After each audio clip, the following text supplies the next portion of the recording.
Jasad perempuan tanpa identitas ditemukan mengambang di aliran Sungai Citarum, Dusun Munjul Kaler RT 3005, Desa Curug, Kecamatan Klari, Kabupaten Karawang, Selasa, 7 Oktober 2025, sekitar pukul 6 waktu Indonesia Barat.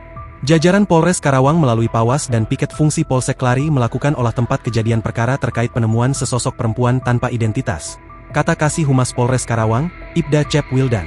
Wildan menyebutkan, petugas Inafis bersama unit reskrim telah melakukan pemeriksaan awal di lokasi kejadian, mencatat keterangan saksi, dan mengevakuasi jenazah ke RSUD Kabupaten Karawang untuk pemeriksaan lebih lanjut. Berdasarkan keterangan saksi, penemuan mayat bermula saat seorang warga yang bekerja di sekitar sungai melihat sesosok tubuh mengapung di permukaan air. Setelah didekati, ternyata sosok tersebut merupakan seorang perempuan yang sudah tidak bernyawa.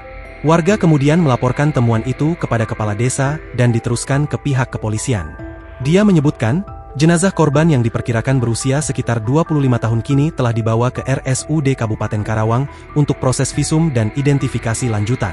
Sementara itu dikutip dari unggahan akun Instagram info_Karawang, diketahui identitas korban.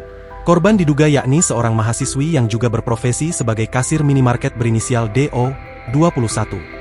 Pilunya berdasarkan unggahan tersebut, korban ditemukan tewas mengambang di Sungai Citarum tepat di hari ulang tahunnya. DO lahir pada 7 Oktober 2004. DO diketahui berasal dari Dusun Kiara, Kelurahan Talunjaya, Kecamatan Banyusari, Karawang. Namun hingga kini belum diketahui kebenaran dari identitas korban tersebut. Kronologi hingga penyebab pasti meninggalnya korban juga belum diketahui. Pihak kepolisian masih menyelidiki kasus ini. Polres Karawang juga mengimbau masyarakat yang merasa kehilangan anggota keluarga dengan ciri-ciri serupa agar segera menghubungi pihak kepolisian.